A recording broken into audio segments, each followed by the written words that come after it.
Can you believe that the president of our homeowners association pepper-sprayed my 10-year-old son in the face just because he uses a wheelchair? This isn't an exaggeration. It's not a joke. It's the raw, absurd reality that happened to us. It was at our new house in Pinewood Estates, a place we thought would be our fresh start, you know. A quiet neighborhood with well-manicured lawns and neighbors who smile at you in the elevator. But get this, we'd barely arrived when we were hit with this bombshell, and I'm going to tell you everything, the madness that went down behind the scenes, the attack that made me question human sanity, and finally, how justice managed to show up in the middle of this chaos. So buckle up, grab a coffee or a water, because this story is insane, and I promise you'll want to stick with me until the end to see how it all blew up. Hello, everyone. My name is Mike Sanders, and welcome to the wildest, most surreal, and totally off-the-wall story I've ever lived through. And trust me, I've been through some crazy stuff. If you stumbled here out of nowhere and are new to the channel, here's what to do. Give that sneaky like to warm my heart and subscribe so you don't miss what's coming, because seriously, you'll want to follow this saga. Today, I want to hear from you. Where are you watching this madness from? Could be under the covers, on the bus to work, or even hiding in the office bathroom. Drop it in the comments. I read everything. Now hold on tight, because I'm taking you right into this epic mess involving me, my wife Laura, the most patient woman on the planet, you'll see why, and our amazing son, Noah, who's the real hero of this story. When we found this house, in Pinewood Estates, I swear, it felt like someone had pulled a dream straight out of our heads and plopped it right in front of us. Me and Laura, my ride-or-die partner, spent months turning the internet upside down, visiting houses that seemed promising, but there was always something off. Too expensive, too cramped, or just impossible to adapt. We wanted a perfect place. For our family, especially for Noah, our 10-year-old son who's a total warrior. You know those kids who teach you more about life than you teach them? That's Noah. 4 years ago, life threw us a brutal curveball. A drunk driver, one of those idiots who think the world's a racetrack, hit him while he was riding his scooter on the sidewalk. It was a day I wouldn't wish on anyone. The sound, the panic, the wait in the ICU. Since then, he's been in a wheelchair, but let me tell you, that's never slowed this kid down. He's wicked smart, has a sense of humor that'll knock you flat, and an energy that lights up everything around him. His nickname at home is Hurricane Noah because he never stops, and we love that. So what did we want with this new house? Freedom for him. A place where he could come and go without barriers, with room for a proper ramp, wide pathways, a backyard for him to explore his way. Pinewood Estates seemed like the full package. A peaceful neighborhood with those lush green lawns that look like they're straight out of a TV commercial, neat little houses, neighbors waving with smiles. Or at least that's what we thought when we signed the contract. We showed up with moving boxes, hearts full of hope, picturing Noah making friends, Laura planting flowers out front, me setting up a grill in the back. But, my friend, what we didn't know is that paradise came with a price, and it came in the form of a neighbor who turned our dream into a nightmare in record time. Want to know how it all fell apart? Then hang on, because the next part will make your hair stand on end. On moving day, we were in that classic chaos. Boxes everywhere, the moving truck parked crooked on the street, me trying not to trip over furniture while Laura yelled at me to be careful with her favorite vase. That's when she showed up. Linda Harper, the president of the Pinewood Estates Homeowners Association. She came strutting in all fancy, holding a plate of chocolate chip cookies that, I'll admit, actually looked pretty tasty. She arrived with a big smile, the kind that shows all her teeth, and let out a well-rehearsed, "Welcome to the neighborhood." At first, she even seemed nice. Laura, who's an absolute sweetheart, thanked her right away, all polite, while I stuck out my hand to shake hers, you know, wanting to start off on the right foot. But guys, there was something weird there, a vibe I couldn't quite pin down at first. While we exchanged those polite small-talk lines, Linda's eyes started wandering. It wasn't a curious neighbor wanting to help kind of look. It was more like a scanner, you know, darting from the stacked boxes to the moving truck, then to me, to Laura, like she was cataloging every detail to use against us later. She asked where we were from, What brought us to Pinewood, all with that tone of someone fishing for gossip to spill at afternoon tea? I answered calmly, explaining we chose the place for the space, the safety, and of course for Noah. When I mentioned we'd be installing a ramp for him, that's when things shifted. Her smile, which was already kind of forced, froze instantly, like a mask slipping for half a second before she fixed it. A ramp? I hope that's been approved. By the committee, she said, her voice way too sweet to be genuine. It wasn't just a casual remark, no, it had weight, a little jab of a threat wrapped up in that that made the air feel heavier. Laura shot me a sideways glance like, "Did you hear that?" And I just nodded, trying not to make a big deal out of it. But right there in that moment I knew this woman was going to be trouble, and man, I had no idea just how much. In the days that followed, Linda turned into this unwanted shadow, the kind you feel hovering even when you're not looking. The construction guys started working on the ramp and wide pathways for Noah. Everything legit, permits approved, papers stamped, zero chance of anyone saying it was out of line. But guess who showed up every morning like a human alarm clock nobody set? Linda Harper, in the flesh, arms crossed, sunglasses perched on the tip of her nose, watching everything. Like a hawk ready to swoop, it was almost funny, you know? You'd see the workers sweating as they hauled cement and hammered wood, and there she was, posted up on the sidewalk, looking like she was judging a crime against humanity. One morning, she had the nerve to stop one of the guys mid-job. You sure this is allowed?" she asked in that annoying teacher tone like she thinks you didn't do your homework. The poor worker just stammered, I think so," scratching his head until I couldn't take it anymore and stepped in. "Yes, Linda, it's all good. It's for my son, remember," I said, trying to keep my cool while pointing to the papers I had ready, just in case I needed to shove them in her face. She gave me a smile so fake you could hear her teeth grinding behind it. "Well, I just want to maintain the neighborhood standard. Pinewood has an aesthetic, you know," she said, as if a ramp was a personal attack on her perfect lawn. I swallowed my anger hard, like choking down a sip of burnt coffee, but you could already feel the pot starting to boil. And look, that was just the beginning. The woman turned into a hurricane of inconvenience. She started showing up out of nowhere, like a high-heeled ninja. One day she was snapping pictures of the construction with her phone, as if she were launching an investigation. The next, she'd park her little car right in front of our garage, blocking the workers just to show who was boss. There was this one time I swear I almost lost it. I caught her in the act, yelling at the crew leader, a chill guy who just wanted to do his job. "This isn't a hospital," she bellowed, pointing at the fresh cement like it was an insult to Pinewood Estates' sacred values. The guy just raised his hands like, "Leave me out of this," while I came running from the porch. "Linda, what's the problem now?" I asked, my voice already shaking from holding back a yell. She turned to me with that look of someone who thinks they're above good and evil and said, "I'm just making sure things are done right." Right for who, people? Because to me, it was already starting to smell like harassment, and the worst was still to come. Want to know how far this woman was willing to go? Then stick around because the next part will give you chills. A week later, things went completely off the rails. I was inside the house, absent-mindedly stirring a cup of cold coffee, when the shouts cut through the silence like a knife. At first, I thought it was just the wind or some cats fighting, but then it came again, sharp, angry, unmistakable.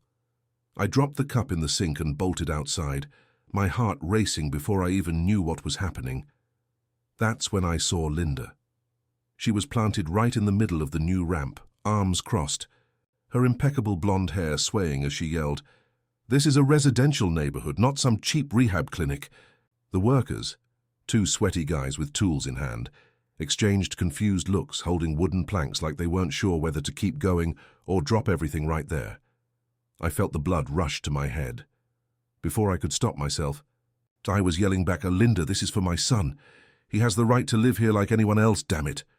My voice came out hoarse, almost trembling, but I wasn't backing down. She turned to me, her face twisted in a mix of disgust and superiority, like I was an insect she wanted to crush with her expensive heel. "Some people just don't belong in Pinewood," she said slowly, each word dripping with venom. You're ruining property values with this. Circus? The workers stopped cold, the sound of tools fading into the air. I swear I saw red. My hand clenched into a fist, but before I could really lose it, Laura appeared out of nowhere, her face red with anger and worry. She put her hand on my shoulder and said firmly, "Calm down, we'll handle this. If it weren't for her, I would have gone after Linda right then and there. Neighborhood rules be damned." Linda just let out a dry little laugh, that sound that makes you want to smash something, turned on her heel and sashayed back to her house, muttering loud enough for me to hear, "Standards, you know? Some people will never get it." The workers looked at me like they were apologizing with their eyes, but I could only wave them to keep going. Inside me it was a volcano. Anger, shame, helplessness, all mixed together. That night, the air was heavy. Laura and I were in the kitchen, the silence between us broken only by the hum of the old fridge. Then we heard her voice again. Linda in the backyard talking to the neighbor from number 47, Mrs. Carter, who always nodded along like a well-trained parrot. "They should have gone somewhere else," Linda said, her tone thick with disdain. "Nobody wants to see this every day, the chair, the ramps, the drama. It's exhausting." Laura grabbed my hand under the table, squeezing hard, but I barely felt it, because this wasn't just about the ramp, the noise, or the property values. It was about Noah, my Noah, the kid who smiles even when the world doesn't give a damn about him. And hearing that, knowing she saw him as a burden, that broke me inside. It wasn't just anger. It was an emptiness that swallowed everything, leaving me staring into space while Laura whispered that we'd figure it out. But how? How do you fix a place that hates you for existing? The worst came like a punch to the gut, the kind you don't see coming. It was supposed to be a special day. Noah finally coming home after weeks with my in-laws. They pulled into the driveway, the trunk stuffed with suitcases and his smile lighting up everything. He got out with his chair, spinning the wheels with that energy only he has, exploring the garden like it was a brand new amusement park. "Look, Dad, the grass is greener here," he shouted, laughing, as he reached for a flower sprouting near the fence.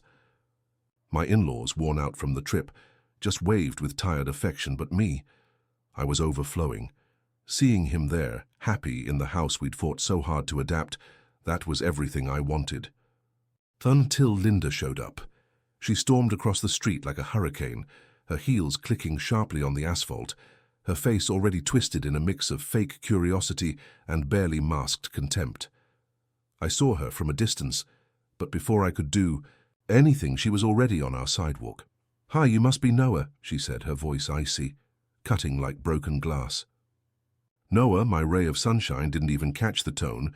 He just flashed that big, pure smile and stuck out his little hand to her, like he was saying, "Nice to meet you." But Linda? She stepped back 2 full steps, like he was some contagious animal. "Careful, sweetie, germs," she snapped, nose in the air, her eyes gleaming with superiority. Noah's smile faltered, his brown eyes blinking in confusion, trying to figure out what he'd done wrong. I felt a lump in my throat, but before I could say anything, she leaned in toward him, too close, and spat the words, "You're a burden to your parents and this neighborhood." The air stopped. My yell came out hoarse, almost primal. "Stop!" But it was too late.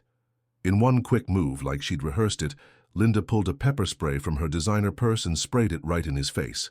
Noah let out a high-pitched scream, his hands flying to his eyes, his little body writhing in the chair as he cried, a cry of pain, of shock, of someone who doesn't understand why the world's being so cruel. The sound tore through my chest. Laura bolted inside, yelling something about water, while I threw myself between them, arms spread, my heart pounding so hard it felt like it might explode. "Are you insane?" I roared, my voice shaking with rage and desperation. Noah was there, defenseless, rubbing his eyes, his face red, sobs escaping between his small fingers. And Linda? She stood there, still holding the pepper spray, her chin raised like a queen who'd just won a battle. "It was self-defense," she said, her tone far too calm, almost proud. Self-defense? Against what? A 10-year-old kid who just wanted to say hi? My in-laws rushed over, my mother-in-law screaming, "What kind of monster does this?" While my father-in-law tried to hold Noah, who was trembling and whimpering.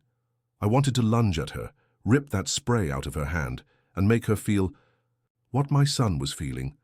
But Laura came running back, a water bottle in her hand, splashing it on Noah's face to try to ease the burning. "Calm down, sweetie, calm down," she kept saying, her voice breaking while I stood there frozen between fury and helplessness. The garden, which minutes earlier had been a stage of joy, now looked like a war zone. Noah crying, Laura trying. To fix the unfixable, my in-laws stunned. I held Noah tight, his little arms shaking against my chest, his face red and swollen, his eyes squeezed shut, like he could block out the whole world. Every sob that escaped him was a fresh cut in me. I could feel the heat of his tears soaking my shirt, the sharp smell of the spray still lingering in the air. Laura came running back from the kitchen, the water bottle in her trembling hands, pouring it over his face while whispering, "It'll pass, honey, it'll pass." But it didn't. The water ran down, mixing with his tears, and his cries only quieted from pure exhaustion. I'd never seen my son look so small, so fragile, and I hated myself for not being able to protect him. Suddenly, Tom, the quiet neighbor from across the street, the guy who barely talks but always waves with a smile, showed up out of nowhere, crossing the lawn with a jug of milk in his hands. "This neutralizes the spray," he shouted, his voice rough with urgency. He knelt beside us, ignoring the chaos, and poured the milk slowly over Noah's face, the white liquid dripping down, his chin pooling in the grass. The sharp screams turned into low, broken whimpers, and Noah gripped my hand tighter, like I was the only thing keeping him together. "Thanks, Tom," I managed to mutter, my voice choked, as Laura wiped Noah's face with her sleeve. Her eyes, full of tears she was trying to hold back. Tom just nodded, his face serious, and said, "Nobody deserves this." The sound of sirens sliced through the air before I could process anything. Someone, maybe my mother-in-law, maybe a neighbor I didn't even see, had called the police. 2 squad cars pulled up on the street, lights flashing, and the nosy neighbors started peeking through their curtains. Linda was still there across the sidewalk, arms crossed, chin up like she was the victim of some epic tragedy. "They threatened me," she declared to the cops as soon as they stepped out, pointing an accusing finger at us. "I was just defending myself from a hostile situation." Her voice was pure theater, every syllable rehearsed to sound convincing. I almost laughed at how absurd it was, but the weight of Noah in my arms anchored me to reality. That's when Tom stepped forward, hands in his pocket, Sochka, his gaze steady. "I've got cameras," he said, calm, but with a hint of satisfaction. "Installed them last week because of the coyotes." Caught everything from the moment she crossed the street to the spray in the kid's face. The cop, a burly guy who looked like he'd seen it all, raised an eyebrow and turned to Linda. "Is that so?" he asked, already pulling out his notepad. Linda went pale for a second, but she quickly doubled down. "That doesn't prove anything. It was an accident." But you could see the panic starting to creep into her eyes. The paramedics arrived soon after, the sound of their boots on the asphalt mixing with the crackling radio barking orders. They knelt beside Noah, checking his eyes with little flashlights, speaking softly as they wiped away the milk and spray residue. "He'll be okay," one of them told me, his voice kind as he pressed a cold compress to my son's forehead. Noah wasn't crying anymore, just breathing heavily, his exhausted little body slumped against me. Seeing him like that, hurt, humiliated, defenseless, was the worst moment of my life. A hole opened up in my chest and I didn't know how to close it. The police didn't waste time. As soon as Tom handed over the video, a clear recording, with sound, daylight highlighting every move, the cops exchanged looks and handcuffed Linda right there in front of the house. The footage was devastating. Her crossing the street like a predator, yelling at Noah as he shrank in his chair, the spray bursting in his face, and then that cold, almost triumphant smile as we rushed to help him. She still tried to thrash around, her heels scraping the ground, screaming, "This is an outrage, I'm the victim here." But the neighbors, now watching from their porches, didn't say a word. For the first time, Pinewood's silence was on our side. The trial was a circus, and Linda was the star who didn't realize the show was over. Her defense played the self-defense card, claiming she felt threatened by a 10-year-old in a wheelchair. It was so ridiculous that the prosecutor barely had to try to tear it apart. But Linda didn't help herself. She kept interrupting the judge, her shrill voice echoing through the courtroom. "You're persecuting me. This is a conspiracy." So at one point she pointed at the prosecutor and yelled, "You don't know who you're messing with." The judge, a grey-haired man who looked tired of drama, banged his gavel and said, "Ma'am, control yourself, or it'll be worse." The jury, regular folks, some with the look of parents, others with hard stares, just shook their heads, mentally taking notes. It was days of waiting that felt like years. Laura and I went to court hand in hand, Noah staying with my in-laws so he wouldn't have to relive it. At every hearing, I saw Linda sitting there, her blonde hair still impeccable, but her eyes sunken, the veneer of superiority cracking. When the verdict came, the air in the room got heavy, like everyone was holding their breath at once. "Guilty," the lead juror said, his voice steady. "Assault, harassment, hate crime. 7 years in prison, 7 years she couldn't touch my son again. A $50,000 fine to cover Noah's medical costs, the appointments, the eye drops, the sleepless nights. And as a final slap, 200 hours of community service working with people with disabilities." The judge looked at her over his glasses and said, calm but cutting, "I hope you learn something from this, Miss Carter. Empathy isn't optional." But her look, pure hatred. A dark glint, like she was planning to burn the world down the moment. She got out. The guards lifted her from the chair, the handcuffs clinking as she tried to maintain her composure, chin held high even with her wrists bound. Someone in the back of the room muttered, "About time," and I heard a relieved sigh from Laura beside me. As they led her out, her shoulders stiff, the sound of her footsteps echoing down the hall, I took a deep breath. For the first time in weeks, the air felt light in my lungs. Justice was served. It didn't erase Noah's pain or fix the nights he woke up crying, asking why she'd done it. But it was a weight off my shoulders, a silent promise that he could live without fear, at least for now. I looked at Laura, her eyes glistening with tears that didn't fall, and squeezed her hand. "We won," I whispered, and for the first time I believed it. Noah's recovering, but I won't lie. It's been a tough road. The first few weeks were a quiet hell. He'd wake up in the middle of the night, his screams muffled by nightmares I couldn't erase, clutching the sheets like he could still feel the spray burning his eyes. "Why does she hate me, Dad?" he'd ask, his voice so small I could barely answer without choking up. I'd hug him tight, telling him it wasn't hate for him, but for something she'd never understand, his strength, the light he carries. Slowly the nightmares started to fade, and his smile began to return, timid at first, like the sun peeking out after a storm that lasted too long. Laura and I took turns staying with him, telling stories, playing video games late into the night, anything, to bring the spark back to his brown eyes. And then the community surprised us. Pinewood, which once felt like a minefield of cold stares and whispers, turned into something else, a place that embraced us, almost like a collective apology.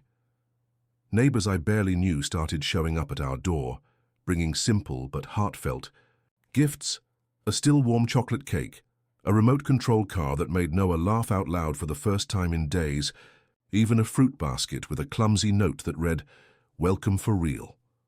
Tom's son, an awkward 11-year-old named Ben, became Noah's shadow. The two of them spent hours in the backyard, inventing crazy races with his chair and an old bike, laughing until they were out of breath. Tom told me once while we sipped beers on the porch, "That kid's special, you know. Ben's never had a friend like him." I just nodded, my chest tight with gratitude. Linda's house didn't stay empty for long. The sold sign went up weeks after the trial, and the new neighbors arrived with an energy that changed the street's vibe. It was a young couple, the Martins, with 2 little kids, a curly-haired girl and a boy who ran like he owned the world. On their first day, they knocked on our door, the kids holding a plate of lopsided but earnest cookies. "We heard about Noah," the mum said, smiling. "We wanted him to meet the crew." Minutes later, the 3 of them were in the garden, Noah in the middle, teaching the newbies how to play ball with an adapted racket he'd invented. I stood at the window, watching him laugh, lead, be a kid again, while Laura wiped away a discreet tear beside me. For the first time, Pinewood didn't feel like a battlefield. It was a home, our home. The wind blew gently through the trees, carrying the sound of the kids' laughter, and I felt something settle inside me. It wasn't the end of the pain, or a cure for everything we'd been through, but it was a start. Noah was becoming himself again, and we were finding our place. I looked at the sky, the sun setting in shades of orange, and thought, maybe we'll be okay here after all. This story started with hate, a cruel, vicious hate that tries to snuff out the light of someone who doesn't deserve it. But against all odds, it ended with hope. Noah, my little warrior, taught me that. He fell, he cried, he faced nightmares. No kid should have to, but he got back up, with a smile, a laugh of strength I didn't even know could fit in such a young heart. Resilience is everything, and he's living proof of it. While Linda rots behind bars, Noah's out there, spinning his chair in the garden, making friends, showing the world that no one can erase who he is. If you believe in justice, if this story moved you, and I hope it did, then give it a like, subscribe so you don't miss what's next, and drop a comment telling me what you think. Every word from you motivates me to bring more stories like this, stories of struggle, victory, and people who don't give up. Thanks for watching, for being here with us on this journey. Until next time.